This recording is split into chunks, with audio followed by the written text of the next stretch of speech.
Hello and welcome to the Deep Dive Perspective. Please like, share, subscribe, and thank us on this channel, because without your support, independent channels like ours can't survive. We need your support. With me in the studio, I'd like to welcome Sheikh Imran Hosein, no stranger to Deep Dive Perspective. He has a fascinating take on Iran, economy of the world today, and how we could perhaps break out of a lot of the maladies that we see really lining up, piling up for all of us. You know, the Hormuz Strait being closed down, blockades in place, chokeholds all over the world potentially being triggered, all means trouble for us economically. But is our economic system even fit for purpose? All we seem to have seen is billionaires proliferating and the rest of us all becoming more and more poverty-stricken in many cases. Welcome to the show, Sheikh Imran Hosein. Thank you very much, Sayyid Mohsin Abbas. I'm happy to be once again with you. Well, it's a pleasure to invite you back, and I've raised the issue of Iran as a central point. I think that's where we'd probably kick things off. You've seen what's emerged, but I want to talk more about Iran's own situation regarding its military power and its economic reality. During one of my visits to Iran, I met with the former president, Mahmoud Ahmadinejad. He was a very polite, very gentle, and a man of great distinction. I was impressed by him. And Mahmoud Ahmadinejad said to me that it was Iran was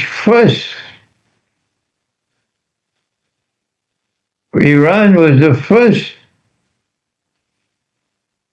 to project to make the idea of BRICS an alternative to the Bretton Woods monetary system, which produced the International Monetary Fund. He said to me that we spoke to Russia on the subject. These were his words to me. And then China and Russia took the lead, and BRICS came into being. If what Mahmoud Ahmadinejad said to me was correct, how do we explain that despite this advanced thinking on the part of Iranian leadership that gave birth to BRICS, Iran was not a member of BRICS, as a founding member of BRICS. No. And the Iranian rial is an apology of money. And the Iranian toman is also moving in the same direction as a disgraceful money, pathetic money that is constantly falling in value. And as the money falls in value, prices keep on rising, and it's called inflation. And that is Iran's weakest part of the state. How do you explain? I went to Iran so many times. I met with the Ayatollahs, and only two of the Ayatollahs I met showed an understanding of the weakness of the monetary system. One of them was Ayatollah Shirazi, who was in Qom, and who was a very, very honorable man and learned man and wise man, yes, and gentle. But I loved the Ayatollah Shirazi when I met him at his home. And that man taught me a lesson about riba. I would take 100 lectures I would take 100 lectures to teach what that man taught me in a few minutes. Yes, that is the wisdom of Ayatollah Shirazi. May Allah have mercy on the soul of that great man who understood. He understood the falsehood of the monetary system that Iran was using. And then there was Ayatollah bin Azadi in Shiraz. And this was the second Ayatollah who showed an understanding. He said to me that the money that they're now using in Iran is the root and the heart of all the evil in the country. This was his words. No. But when I met with the great Ayatollah, I won't mention any name now, I thought I was speaking to a stone wall. The great Ayatollah showed no understanding at all about the modern monetary system. They never taught it to them in court. They were just as ignorant as all the rest of the Sunnis. No difference between Shia and Sunni. They're all at sea when it comes to monetary economics. This is a pathetic situation. And I don't know whether Iran needs another 50 years before Iran wakes up to realize, so long as you're using this bogus money, you are vulnerable. You will be attacked, your money will be attacked, your prices will be rising, there will be inflation, and people will be demonstrating against you, and you deserve the bad name you get because you're so incapable of being faithful to the Quran and restoring dinar and dirham as money. Don't tell me it is not possible. Don't tell me because you've never tried it. Yes. Don't say we can't do it because the rest of the world is not doing it, because you've never tried it. Allah will help those who want to walk on the right path. It is shameful, it is disgraceful, it is manifestly sinful that the world of Islam will not return to dinar and dirham. I will die and leave this world, and they will still remain in the mess in which they are, and yet they believe they're good Muslims. Sheikh Imran, what would happen if you reverted to gold, dinar and dirham, silver, etc.?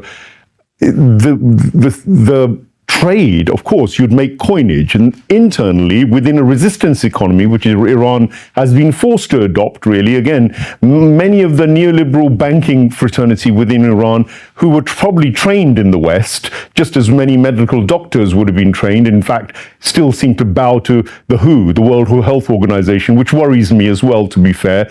In fact, bowing to any of the institutions created by the Anglo-Zionist imperialist order, or the Pax Americana, as you would probably say, or whether it was the Pax Britannica at that time. All of these institutions, the UN, the WHO, the OPCW, the chemical weapons guys, the atomic agency, the International Atomic Agency, AIEA, all of these are institutions set up by that power, the Western imperialist Zionist power, in order to essentially control the world. That's my take on things. So for Iran, which does seem to love taking part in these institutional setups, and they like also being on the right side of them. They like to always show that they are complying with all the rules and regulations, the international order. That seems to be a big priority amongst a lot of the governments, whether it was President Rouhani, and especially the reformist elements, it seems to me. Whereas Ahmadinejad was less deferential to these institutions. In fact, he ruffled a lot of feathers during his short stay in power. Is it that it's just that these people who went back with some of this knowledge from the West and perhaps infiltrated those institutions and had the skills to run banks, to run things, did it exactly with the same template which the West had given them? So Does it require a complete review? And what happens in reality if you split off from the world banking system, the way it operates, and you go to this resistance economy using only gold and silver? How does that affect your trade? How does that? Can it practically work in your experience? Do you think? Good question. I have not asked. Did you transform the entire monetary system? When did I ever ask for that? I have not asked that you transform the economy overnight. When did I ask for that? All that I've asked for is that Iran should declare dinar and dirham as legal tender. That's all. That's all. That is all. Right. Okay. I didn't ask for anything more than that. That's all. Sure. Just declare dinar and dirham legal tender, meaning your real can continue in the market. Your toman can continue in the market. That bogus money can continue. I see. Yes. I see. Your economy will continue functioning as it is functioning right now. Yeah. But the difference now is that you have, in addition to that bogus money, you now have real money in the market. I see. What happens when real money comes in the market? Answer. Mm-hmm. Every banker knows it. The IMF knows it. Mm. The IMF knows that if you have real money in the market, bogus money will collapse. Let me repeat that. The minute that real money comes into the market, bogus money will collapse. How many times do I have to repeat it? Do I have to teach from my grave as well? Huh? Yeah. Tell me. So if this is the reason why the International Monetary Fund, the Articles of Agreement of the International Monetary Fund, prohibits the use of gold as money. Ask them, why have you prohibited the use of gold as money? They will never answer that question. Wow. Because if they answer that question, the cat will come out of the bag. I see. Yeah. Our people who criticize me for asking the dinar and dirham should be made legal tender, they have not studied international monetary economics. No, they call me a dreamer. I'm someone who is my views are out of place and a square peg in a round hole, all these things. Yeah, Radical thinker. Yeah. They can say what they want. I am more faithful to the Quran than they are. That is the reason why the International Monetary Fund, Articles of Agreement, has prohibited the use of gold as money. Because if gold comes back as money, the bogus monetary system that came out of the IMF will collapse. Now then, Israel has made dinar and dirham legal tender. Has Israel collapsed? No, Israel is still functioning. There are several states within the United States of America which recognizes dinar and dirham as legal tender. Gold and silver. Has the United States collapsed? Has the sky fallen down as yet? No. Nope. I have not asked for any radical transformation of the monetary system. I see. Sayyid Mohsin Abbas, I have only asked for one thing. That's all. Right. That's all. Yeah. I want you to make dinar and dirham legal tender. So when someone has to pay for something, he can use dinar and dirham, and you cannot refuse it. And if someone works and he wants his salary, you have to pay his salary in dinar and dirham if he asks for his salary in dinar and dirham. Because now it's legal tender, it's money. is recognized as many. Will Iran ever, the Islamic Republic of Iran, will they ever be faithful to the Quran? Dinar is in the Quran. I'm wasting my time talking to Iran. Yeah. No. I'm wasting my time. I don't bother to talk to the rest. I won't talk to Pakistan, but I can talk to Iran. But I'm wasting my time. When will Iran wake up? I'm very much with you on this. I don't expect Pakistan to ever be faithful to the Quran, but I expect Iran to be faithful to the Quran. I mean, my fascination over this is really that Iran, under pressure, has been put into this resistance economy mode. They've had sanctions of every kind, like the Russians, like the Cubans, and Cuba has survived under sanctions. You know very well, better than me, how much it's been hammered. The Russians have probably more sanctions placed on them now than even Iran, quite probably. And of course, Iran has had sanctions, and neither of them have imploded. Yes, they've got inflation, all these things, but I like your idea about having this kind of real money. Now, Iran is very, I think it's got a large gold reserve. I think generally its reserves are pretty good. They have oil, of course, which you've described in your narrative, even around the Zulkarnain issue, which we were discussing a lot earlier, as the prophet predicted gold in Iraq, but you said it was the oil was actually representative of gold. But actually this dirham and dinar, along with the oil revenues, could be very powerful tools. And some would argue that you'll go back to this, in your young days, you'd have remembered the Lahore conference in 1974, 75, where Bhutto brought together Shah Faisal and the Shah of Iran. Of 1974. Yeah, they tried at that time. February of 1974, yeah. They tried at that time to muscle their way into creating an Islamic, sort of secular Islamic economy to get some more autonomy. And of course, they were all wiped out. Both the people, both the leaders who are at the forefront of that effort, King Faisal of Saudi Arabia, rahimahullah, yes, and Zulfikar Ali Bhutto of Pakistan, both of them were assassinated because, like Muammar Gaddafi in Libya, they were attempting to make a change. Yeah.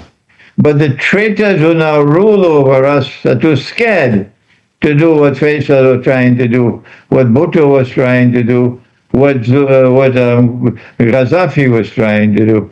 And Shaykh Mohsen Abbas, we've had a long session already, and you're probably wilting. Yeah, we've had a absolutely fascinating discussion, and I think very few other people I could have talked about that dinar and dirham concept. It's something that I will put forward, and I'll probably unpack it with some Iranian establishment figures in the economy. So I'm going to put them on the spot and ask them the questions that you've asked, and we're going to try to push this idea, because now, in a way, Sheikh, maybe it's the time, both on the nuclear issue, which you've suggested, and you've been tearing your hair out about saying go all the way and create it. Many people will agree with you on that now, and of course with the dinar and dirham. This is almost in their faces, given that they're so badly sanctioned and so they're under siege. Essentially, their people are being affected with death through these sanctions. I think these are two very excellent areas that you've raised. They've been done, of course, in the context of a wider eschatological discussion we had as well. But I will let you rest, because I know you've had a tiring day as well. And thank you. Okay. We'll revisit this. You know, I could have gone another 2 hours with you on this. Well, when you're fresh next time, another engagement. Yeah. Another engagement. Whenever you're free, there aren't that many people I can talk with from the Islamic circles as clearly on these issues, and we will need to revisit them. And I think they're very important. Thank you so much. Yeah. And they're important insofar as not just for Iran, and the Islamic world, I think the West itself, Sheikhna, now is going to understand the power of these nefarious economic forces in the background, the Wall Streets of the world and the City of Londons and all of these kinds of money mafias in the background, who, to me, it looks like they're actually trying to exercise a new kind of world order, for sure, something we can discuss later. But it's coming, it's Sure. creeping, but it's coming, and it's going to be a rope around our necks. well, We are moving in the direction of universal slavery, but that's another subject. it's another subject, and it's another reason for us to reconvene. When you're back in Trinidad, maybe if we get some time, you've warmed us up for maybe another topic. But thank you so much for your time. Thank you for joining us, and I hope you get back home safely through all the trials and tribulations you faced over the last week or so. Thank you. Jazakallah khair. Thank you for joining us, Sheikh Imran Hosein. There we have it. That's the end of our show today. Deep Dive Perspective, again, bringing you issues which perhaps you may not have heard of and thought of, but certainly here Sheikh Imran has put several cats among, he's put several issues online, and we need to now go back and think about these, reflect on them. Muslims have a duty to put forward systems which are halal, which are optimal for creating optimal human beings, for optimal human societies. And when we shy away from fundamental issues like usury, or shy away from the use of gold and silver, the traditional things which were there in place, the prophetic way, we fail to look at the prophetic economy that was there in Medina back in the 10 years or so where the Prophet himself ruled, then we're missing a trick, because the Prophet, peace be upon him, had economic systems. He had successful economic systems on a state level, which could be, I think, definitely expanded into empires or states or nationhoods. There's no reason why those policies shouldn't work. They would be anti-poverty, I think. They would be much more towards equity within society. They would be much more towards breaking the power of those multi-billionaires who today are openly flouting their wealth and basically telling the rest of us that you will have nothing and be happy. This is a slogan that Klaus Schwab and the WEF have openly been insulting the rest of the world with today. And I'm afraid unless we first of all recognize what the alternative is, then we're going to wallow in the shackles of slavery, which we're there creating for the 21st century, which involve using AI, surveillance mechanisms, robots, brain chipping, you name it. They've got it all online ready for you. Islam does offer an alternative. And the more I listen to people like Sheikh Imran, I'm beginning to recognize that the economic solution is probably the most powerful one that we need to push much harder. That requires what he criticizes, the ulama within the Islamic world, first of all, to actually believe in Islamic economics, or at least understand it even, first of all. That might help.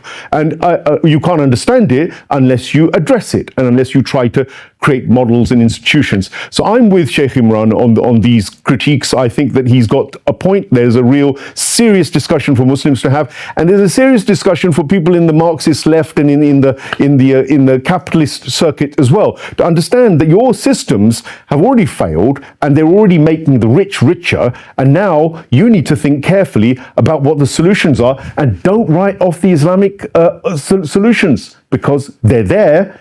And perhaps maybe people in the West are the ones who have to go and look at those and come out with the solutions if the Muslims aren't. Either way, it would lead, I think, to a far better world. Thank you once again to Sheikh Imran Hosein for his valuable time, and thank you for watching this edition of Deep Dive Perspective. Thank you.